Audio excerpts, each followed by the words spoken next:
Hello दोस्तों, कैसे हो आप सब। अभी नाबार्ड ग्रेड ए का नोटिफिकेशन आउट हुआ है और इसकी फॉर्म फिलिंग चल रही है। बहुत सारे एस्पायरेंट्स को बहुत ही कंफ्यूजन हो रहा है नाबार्ड ग्रेड ए होता क्या है। काफ़ी सारे कमेंट्स तो ऐसे भी आए कि क्या ये गवर्नमेंट जॉब है, क्योंकि अवेयरनेस नहीं है नाबार्ड के बारे में, बहुत सारे लोगों को तो पता नहीं है।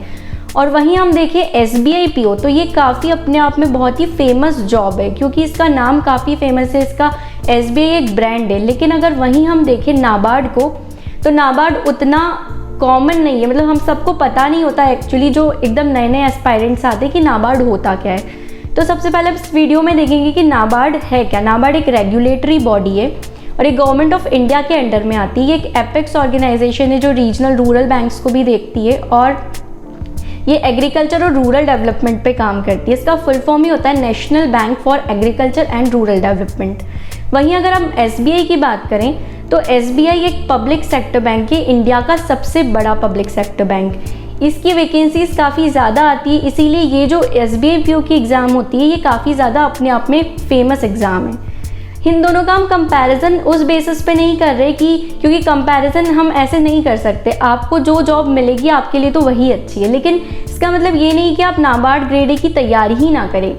कुछ लोग ये सोचते हैं यार इसमें तो इतनी कम वैकेंसीज है, इसके वीडियोस क्यों बनाते हो, क्या फ़ायदा होगा, इतनी कम में तो हमारा सिलेक्शन हो नहीं सकता। तो ऐसा नहीं है, अगर हर कोई यही सोच लेगा कि इतनी कम वैकेंसीज है, इसमें तो हमारा सिलेक्शन नहीं हो पाएगा, तो कोई फॉर्म ही फिल नहीं करेगा। तो आपको जैसे आप जितनी अच्छे से आप SBI की प्रिपरेशन करते हैं ना, आपको उतना ही मन लगा के उतनी ही मेहनत करके नाबार्ड की प्रिपरेशन भी करनी चाहिए।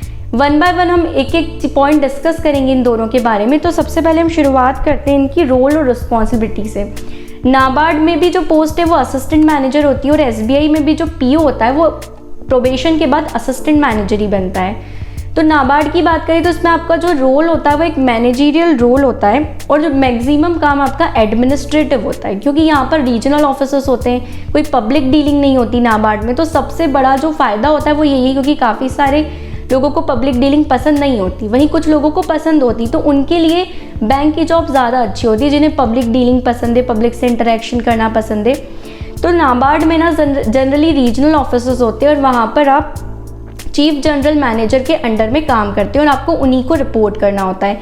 अलग अलग डिपार्टमेंट्स में आपको नाबार्ड में पोस्टिंग मिल सकती है, लेकिन मेजरली इसका जो काम होता है वो एग्रीकल्चर और रूरल डेवलपमेंट पे ही फोकस करता है। वहीं हम बात करें SBI की, तो ये बहुत डाइवर्सिफाइड जॉब है। यहाँ पर आपको बहुत अलग अलग तरीके के काम मिल सकते हैं। जैसे आप सेविंग्स या डिपॉजिट वाले काउंटर पे हैं तो आपको NEFT, RTGS, account opening, passbook, ये सब देखना होता है। अगर आप लोन डिपार्टमेंट में तो आपको अलग अलग टाइप के रिटेल लोन, जैसे हाउसिंग लोन, व्हीकल लोन या फिर corporate loans, MSME loans, agriculture loans, इस तरह का काम होता है। और इसके अलावा भी बहुत सारे काम बैंक में होते हैं और आपको कुछ भी काम मिल सकता है। जब आप PO रहते हैं तो आपको बहुत सारी रिस्पॉन्सिबिलिटी रहती है। कई बार तो PO को जो छोटी छोटी ब्रांचेस होती है वो हेड करने को भी मिलती है। तो यहाँ पर बहुत ही डाइवर्सिफाइड वर्क होता है। दूसरी चीज़ देखें तो ऑफिस टाइमिंग, नाबार्ड का एक फिक्स ऑफिस टाइमिंग होता है, जैसे जनरली 9 to 5 होता है या 10 to 6 होता है, और इनका वीकेंड ऑफ होता है, सैटरडे संडे सारे ऑफ होते हैं नाबार्ड में। तो 5 day वर्किंग होता है, ये बहुत ही एक अच्छी चीज़ है। और वहीं हम अगर SBI का देखें तो SBI में जनरली 10 बजे से स्टार्ट होता है, लेकिन आने का कोई टाइम कुछ फिक्स नहीं होता, क्योंकि कुछ लोग 6 बजे भी आ जाते हैं तो कुछ लोग 10 बजे आते हैं, कुछ 8 बजे आते हैं, तो कोई आने का टाइम फिक्स नहीं होता SBI में भी और बाकी सारे बैंक्स में भी। तो ये डिफ्रेंशिएट करता है नाबार्ड को बाकी सारे बैंक से। उसके बाद बात करें कि SBI में 2nd और 4th सैटरडे ऑफ होता है, बाकी सारे सैटरडे वर्किंग होते हैं। तो वर्क लाइफ बैलेंस की अगर बात करें तो वो नाबार्ड में कंपैरेटिवली काफ़ी अच्छा है। अब हम देखते हैं पोस्टिंग। तो पोस्टिंग में भी नाबार्ड में आप देख सकते हैं कि इसके ये कन्फ्यूजन काफ़ी सारे एस्पायरेंट को रहता है कि ये नाबार्ड तो रूरल का है, तो सबको बहुत सारे एस्पायरेंट को कन्फ्यूजन है कि इसकी पोस्टिंग क्या रूरल एरिया में होती है। तो ऐसा नहीं है, इसकी जो ऑफिसर्स है ये सब स्टेट कैपिटल्स में जनरली, तो आपकी जो पोस्टिंग है वो स्टेट कैपिटल में ही होगी। सारी मेट्रो सिटीज़ और अच्छी बड़ी बड़ी सिटीज़ में आपकी पोस्टिंग होगी। लेकिन वहीं हम बात करें SBI की या किसी भी पब्लिक सेक्टर बैंक की, तो आपकी पोस्टिंग कहीं भी इंडिया में हो सकती है। वो रूरल भी हो सकता है, सेमी अर्बन, अर्बन, मेट्रो, कोई भी एरिया हो सकता है। कुछ फिक्स नहीं होता कि आपकी पोस्टिंग कहाँ होगी। अगर हम ट्रांसफ़र की बात करें तो नाबार्ड में जनरली 5 साल तक आप एक जगह रह सकते हैं। इसमें एक एडवांटेज भी है और एक डिसएडवांटेज भी।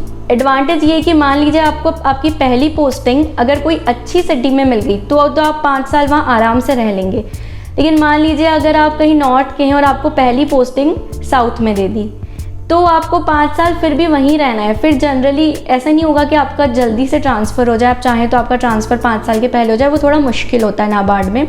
और यहाँ जो फर्स्ट पोस्टिंग होती है वो आपको आपकी होम स्टेट जनरली नहीं मिलती है।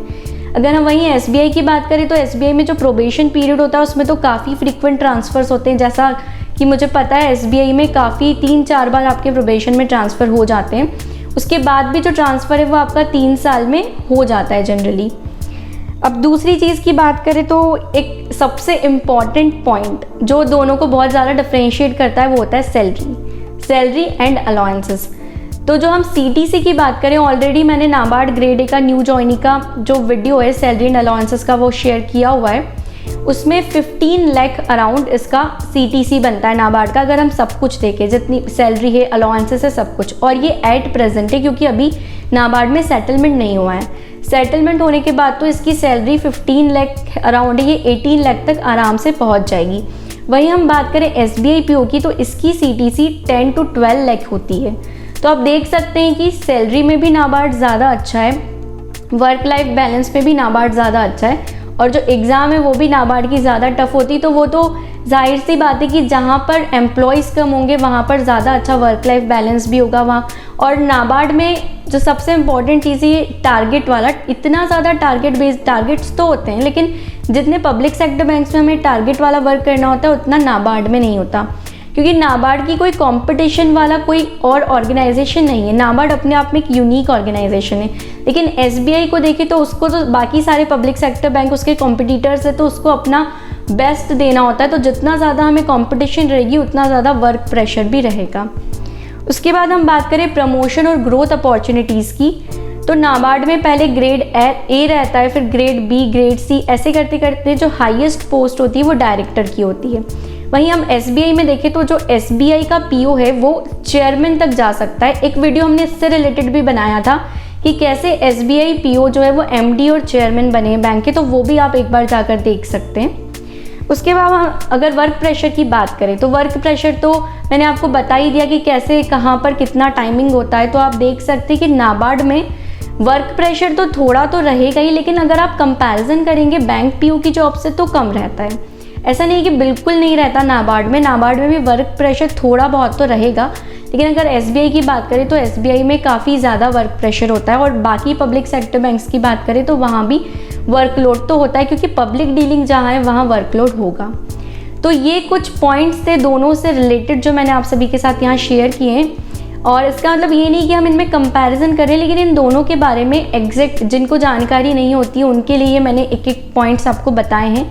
अभी नाबार्ड ग्रेड A की फॉर्म फिलिंग चल रही है, तो आप इसका फॉर्म प्लीज़ भरिएगा। अगर आपको ऐसा लग रहा है कि आप नहीं भी निकाल पाएंगे फिर भी एक बार आप फॉर्म तो भर सकते हैं, क्योंकि ऐसी एग्ज़ाम में आपको अच्छे से पढ़ के एक बार अपीयर तो ज़रूर होना चाहिए।